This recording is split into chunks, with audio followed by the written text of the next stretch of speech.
Teman-teman semua, mari kita lanjutkan hari ini. Setelah kemarin belajar machine learning, gitu ya. Hari ini kita deep learning. Nah, jadi kan kemarin dari awal sama Pak Bambang Prasto sudah disampaikan apa itu AI, kemudian kemarin berikutnya ada data science.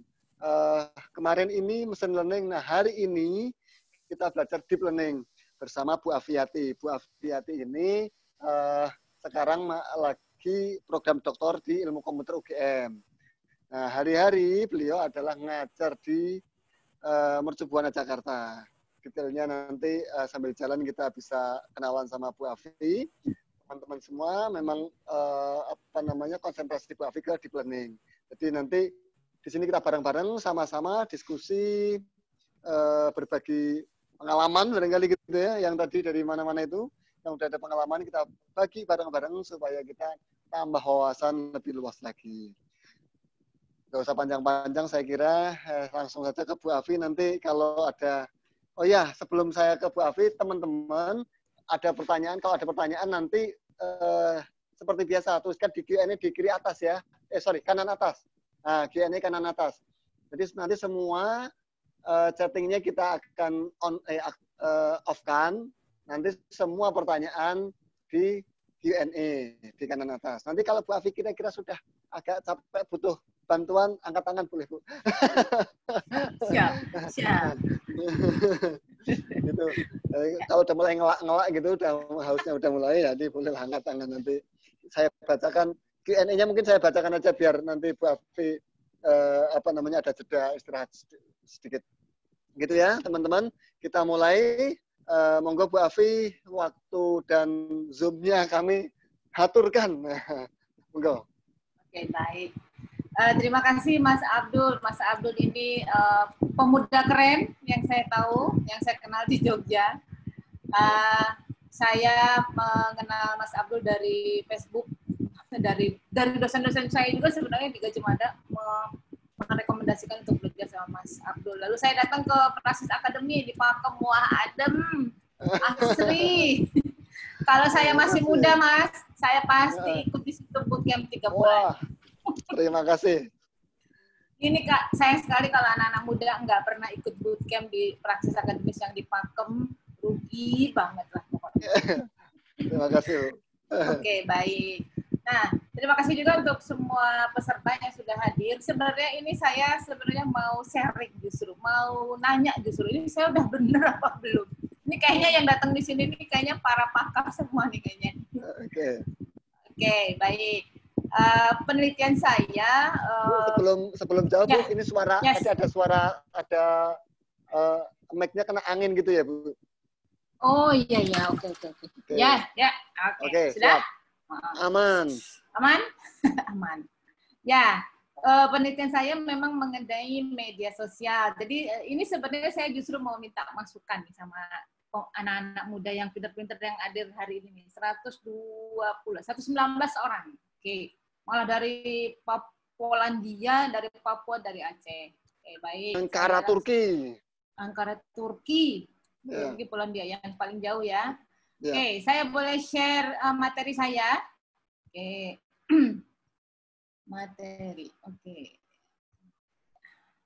Nah, ini dia materi saya. Kelihatan? Mas Abdul kelihatan nggak? Kelihatan. Kelihatan ya. Oke. Tema saya hari ini sentimen analisis pada media sosial berbahasa Indonesia. Jadi saya mengkhususkan bahasa Indonesia, Mas. Kalau nggak kita siapa lagi kan ya? Ya. Betul. Saya sudah coba cari-cari penelitian yang berbahasa Indonesia itu memang masih sedikit, Mas. Nah, saya pikir untuk dataset saja bahasa Inggris dan bahasa lainnya itu sudah tersedia banyak sekali macamnya. Tapi yang bahasa Indonesia masih jarang. Nah, bahkan di awal-awal beberapa dosen bilang gini, aduh Afi, bahasa Indonesia itu susah, udah deh nggak usah, mundur aja gitu nanti ya. Tapi saya bilang, saya cinta bahasa Indonesia Pak, gitu. Jadi saya kalau nggak kita siapa lagi kan yang mau menganalisa bahasa kita, ya kan? Oke. Nah sekarang, jadi saya putuskan untuk meneliti bahasa Indonesia, khususnya media sosial. Ya. Sebelum jawab, Bu, boleh share screen-nya lebih lebar, Bu. Ini kok mengecil. Slideshow-nya. Gini, kelihatan? Betul. Pas. Oke. Ya, oke. Nah, setelah saya memutuskan bahasa Indonesia, kemudian saya memutuskan mengambil datanya dari media sosial. Bahasa Indonesia kan tentunya banyak, bisa dari e-commerce, dari buku, dari perpus. Seperti kemarin yang ikut Pak Ismail Fahmi banyak dong ya? Ya, Pak, iya, banyak Bu, alhamdulillah. Iya, Pak Ismail juga sudah membahas tentang penelitian ini. Nah, kenapa kemudian dari bahasa Indonesia, kemudian dari sosial, kemudian saya mengkhususkan diri pada sentimen analisis. Nah, kenapa sih sentimen ini perlu diteliti? Karena sentimen itu menyangkut rasa, jadi sulit diukur. Kalau para cowok-cowok bilang begini, wanita tuh sulit diprediksi gitu ya. Nah, ini hampir sama dengan bahasa Indonesia, hampir sama dengan sentimen. Sentimen ini kan lebih ke emosi ya. Emosi itu kan tidak bisa diukur, dia skala 1, skala 10 gitu ya. Susah ya. Nah, betul. Nah, apalagi kalau ini kan emosi yang terlihat ya, sudah terlihat wajahnya dengan wajah yang menangis gitu ya, tahu-tahu rupanya ngeprank gitu ya. Jadi kita tidak bisa memastikan bahwa seseorang ini memang wajahnya benar-benar wajah menangis atau wajah marah atau wajah positif dengan pasti, dengan ukuran yang pasti. Itu sudah terlihat padahal ciri-cirinya ya, fiturnya udah kelihatan. Apalagi berupa tulisan di media sosial. Nah, jadi di media sosial ini tambah sulit lagi kita memprediksi, ya. Nah, karena kemudian sentimen ini ada apa aja sih? Ada emosi positif. Jadi emosi itu bukan hanya marah ya. Kan orang bilang gue emosi nih, itu berarti kan marah. Sebenarnya emosi itu bukan hanya marah, tapi ada positif, negatif, emosi netral juga ada. Kemudian ada kebencian, ada cinta, ya. Kemudian ada sarkas, ada ironi dan lain-lainnya. Emosi itu banyak, ya. Jadi banyak. Nah ini hanya beberapa contohnya, gitu ya. Nah sekarang kenapa sih kita butuh loh lebih banyak lagi peneliti-peneliti muda yang mau masuk ke dunia sentiment analysis? Kenapa sih? Nah sekarang ini saya salah satu contohnya yang pernah saya diikut sertakan di sebuah pekerjaan adalah perusahaan-perusahaan besar itu sekarang minta dibuatkan aplikasi untuk bisa menilai karyawannya. Jadi minta tolong dibuatkan satu aplikasi apakah karyawan saya ini dia orangnya positif atau negatif. Terutama kemarin waktu sebelum pemilu. Itu saya ikut di sekitar 2 pekerjaan yang membuat aplikasi untuk perusahaan besar di Indonesia, minta tolong untuk menilai ini karyawannya positif atau negatif, ini orangnya. Kemudian orangnya ini radikal atau enggak, itu sampai ke sana loh, minta dibuatkan aplikasinya. Nah kemudian minta juga dibuatkan, dia mau menerima karyawan baru, nah di formulir penerimaan karyawan baru diminta menuliskan media sosialnya. Gunanya apa? Untuk menilai apakah dia punya jiwa kepemimpinan atau tidak, atau misalnya dia apakah memang berasal dari keluarga yang baik sehingga pada saat menerima karyawan itu dia sudah menerima karyawan yang agak jadi, yang agak bagus, sehingga itu akan mengurangi masalah mereka dalam melatih karyawan. Jadi nggak perlu lagi banyak training seperti itu. Sudah mulai berkuranglah training-training yang dibutuhkan karena dia sudah tahu dari prediksi menggunakan salah satunya menggunakan media sosial. Jadi di samping interview, di samping tes ya. Nah, analisa media sosialnya juga digunakan. Itu untuk menerima karyawan. Kemudian untuk menaikkan jabatan karyawan, misalnya mau naik jadi supervisor, mau menaik jadi manajer, itu juga media sosialnya diprediksi, dianalisa. Kalau misalnya dia seorang karyawan tidak punya media sosial, yang dianalisa adalah percakapan melalui microblogging tertutup seperti WhatsApp. Nah, jadi ini ya, jadi dibahas juga gitu, diambil dari situ. Kan tidak semua orang punya media sosial kan? Ada yang juga media sosialnya namanya jomblo sejati gitu kan ya, tak terdeteksi ya, gitu ya. Di Instagramnya namanya seperti itu ya, jadi nggak nama yang sebenarnya. Nah, jadi yang digunakan dari mana? Dari pembicaraan selama di chatting tertutup seperti WhatsApp. Nah, mengapa sentiment analysis? Beberapa alasannya adalah yang itu tadi contoh yang saya berikan adalah untuk opinion mining. Jadi untuk menggali opini. Ini banyak sekali digunakan. Ya untuk tadi seperti perusahaan, ya untuk menilai sebuah perusahaan, menilai calon pemimpin, seperti itu. Nah kemudian untuk marketing strategi. Marketing strategi ini juga banyak menggunakan sentiment analysis. Ada salah satu contoh yang suka diberikan di kalangan sentiment analysis adalah begini. Seorang pelanggan pesawat memberikan review di website airline. Dia bilangnya begini, saya terbang ke kota A, barang-barang saya terbang ke kota B. Betapa sebuah pelayanan yang prima. Dikasih tanda seru 3. Nah, kemudian karena si airline ini tidak mengerti sarkasme, dijawabnya gini, terima kasih telah terbang bersama kami. Gitu. Jadi dijawab sama airline-nya malah seperti itu, padahal ini kritik. Tapi malah dijawab, terima kasih telah terbang bersama kami. Saking tidak mengertinya orang marketing bahwa ini kritik. Gitu ya. Nah, kemudian untuk mengerti customer, jadi bagaimana kita mengetahui customer yang sudah menjadi pelanggan kita, ya itu digunakan biasanya oleh Lazada, oleh yang semua lah, yang besar ya, untuk menilai apakah customer ini sukanya belinya baju atau sepatu di setiap tanggal berapa. Nah, kemudian dia bisa memberikan feedback. Oh, ini seminggu lagi mau gajian nih, kirimin promosi gitu ya. Nah, itu. Kemudian measuring marketing campaign, ini hampir sama dengan yang di atas. Kemudian untuk looking for brand perception, ya, juga sama untuk orang marketing juga. Menemukan leader dan influencer ini juga bisa loh kita menggunakan sentiment analysis. Jadi kita menilai dari media sosialnya apakah dia seorang leader atau seorang influencer. Gitu. Nah kemudian untuk give extra boost to your customer, ini hampir sama di marketing. Jadi banyak loh, bahkan sekarang di universitas juga. Ya, di universitas juga kita sudah mulai loh membuat apakah mahasiswa di semester 3 ini bisa kira-kira cum laude atau tidak. Apakah dia bisa misalkan lulus on time atau dia ini bakal lama nih anaknya lulusnya. Itu bisa kita prediksi dengan nilai, dengan data-data yang ada di universitas. Nah, ini sentiment analysis ya. Jadi untuk menganalisa sentimen. Nah, ini kemarin hampir ini sama dengan chart yang ditunjukkan oleh Pak Ismail Fahmi kemarin ya. Jadi sentiment analysis itu dibagi 2, machine learning, ada supervised, unsupervised gitu ya.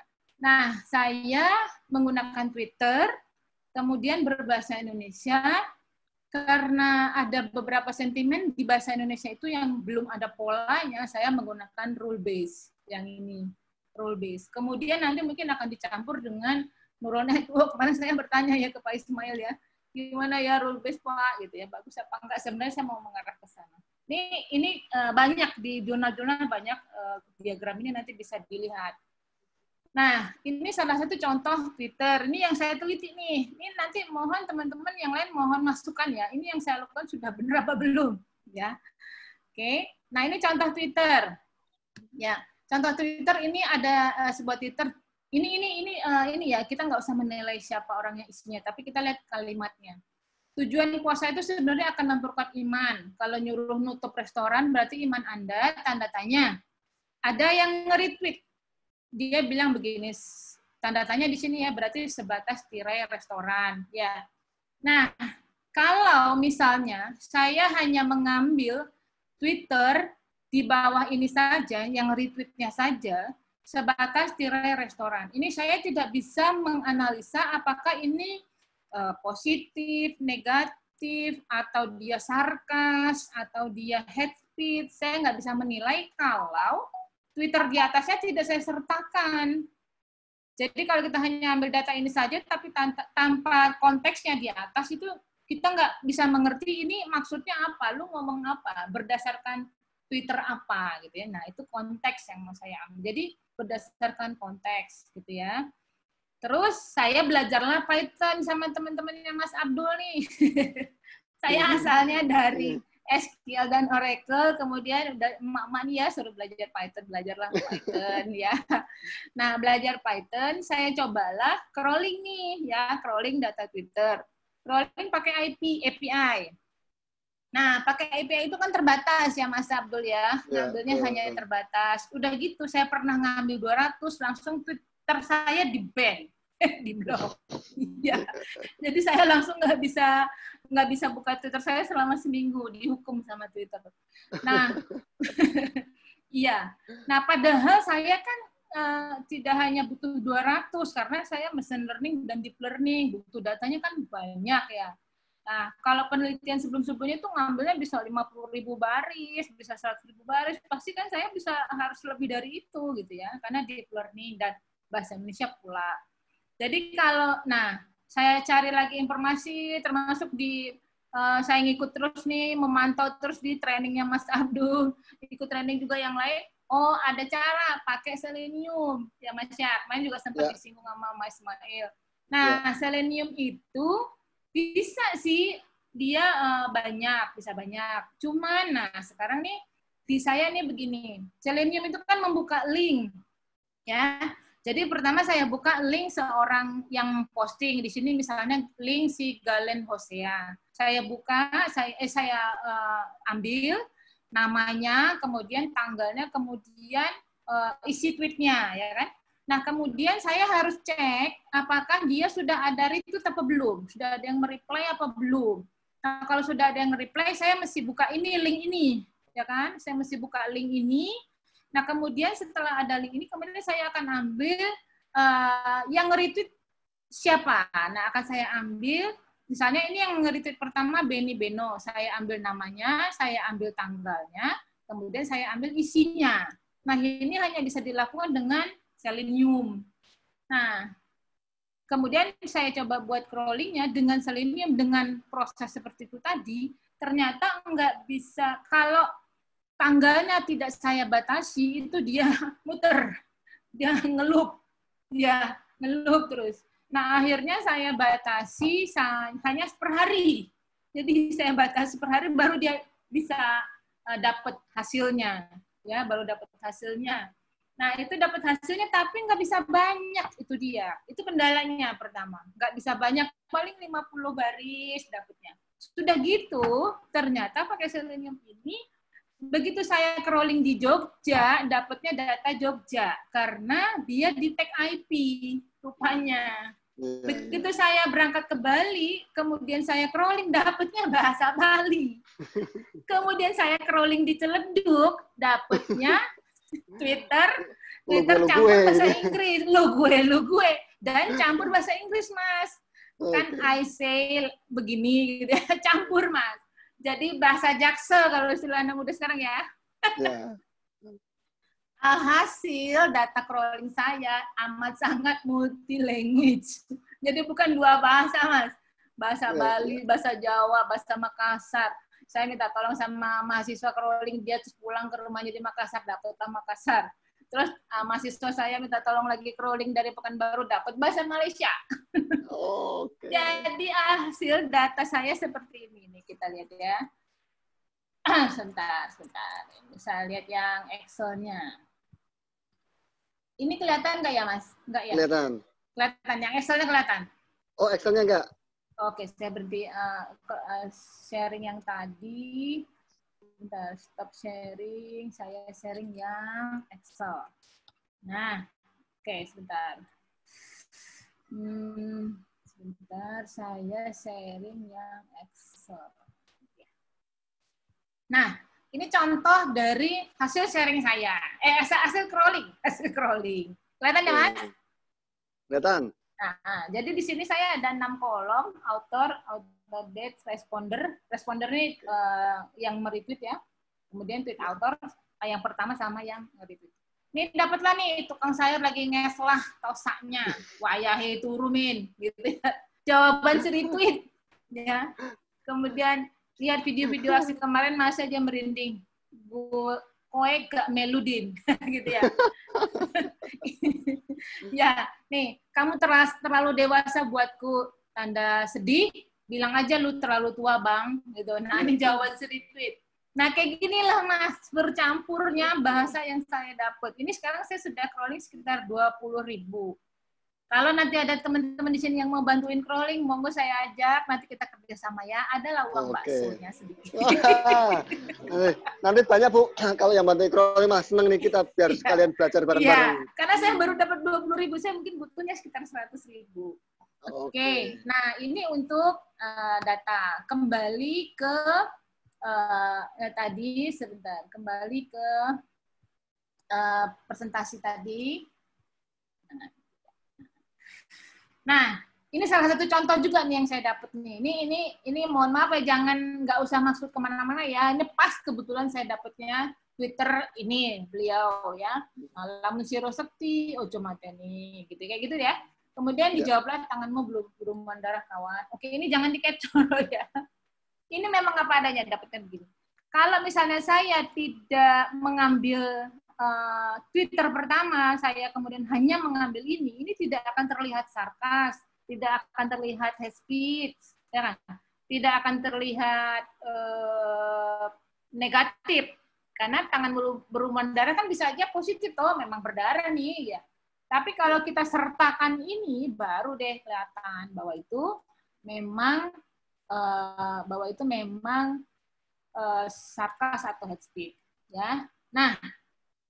Ini dia proses crawlingnya tadi ya. Jadi kalau berdasarkan IPI itu pertama terbatas, sehari itu cuma boleh 200. Kalau lebih pun harus bayar ya. Kemudian ini kalau senium tergantung IP dan hanya boleh sedikit. Karena itu tadi saya buka link itu tadi, jadi agak lama. Nah kemudian, dapatlah nih multi bahasa, bukan 2 bahasa lagi, tapi sudahlah campur. Malaysia, Makassar, Bali, Jogja, Jaksel gitu ya. Plus, nah ini nih anak-anak muda sekarang. Kenapa saya tuh tetap bersemangat walaupun bahkan dosen-dosen saya bilang, aduh Afi, pekerjaan itu bakal banyak. Nggak apa-apa deh Pak, demi bahasa Indonesia ini kita beri edukasi Pak, ini loh yang saya temukan gitu ya. Apa yang saya temukan? Singkatan Mas, Allahu Robi ya. Bahasa alay Mas. Terus tipe, ya kan? Nah, inilah yang menjadi masalah saya sekarang. Jadi singkatan bahasa alay.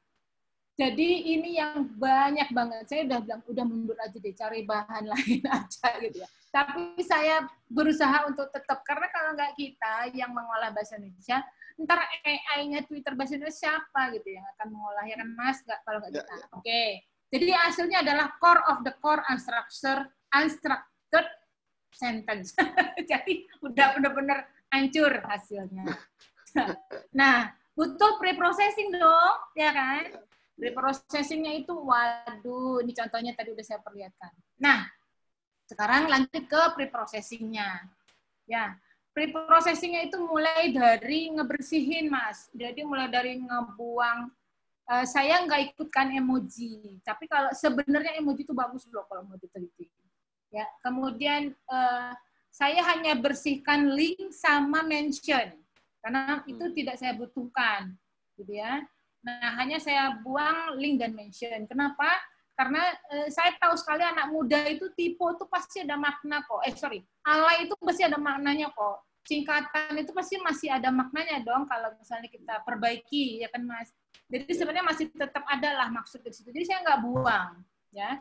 Nah, setelah saya buang hanya 3, mention link sama paling emoji. Untuk karakter juga angka saya buang juga. Kalau yang terlalu banyak lebih dari 2. Nah itu saya buang. Nah sisanya udah nih masih unstructured dong. Kalau bahasa Inggris kan enak ya Mas. I will go to the market. Tidak pernah kita lihat komen di media sosial berbahasa Inggris yang dia grammarnya kewalik-walik, nggak pernah. Kalau bahasa Indonesia ada sih aturannya SPOK, tapi berapa sih? Saya sudah coba cek dari 20.000 ini yang SPOK itu sedikit sekali, jadi hancur. Ke pasar aku pergi, gitu. Pokoknya nggak ngikut SPOK lah. Nah itu saya biarin aja.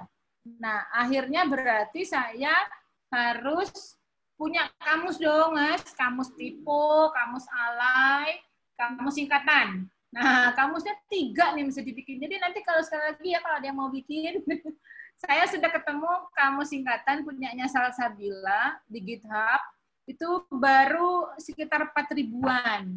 Nah, padahal kalau dihitung, saya sempat hitung, singkatan itu ada sekitar 34.000, Mas. Wow. Iya.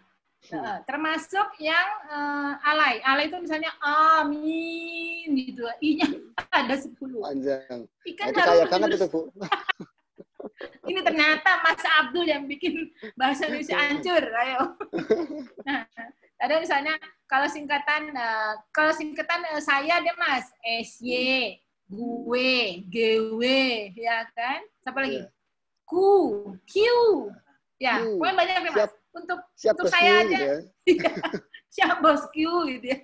Nah, itu ada sekitar 15, itu baru saya. Nah, itu saya mesti bikinkan kamusnya. Jadi kamusnya ada 3 yang mau saya buat. Typo, alay, singkatan.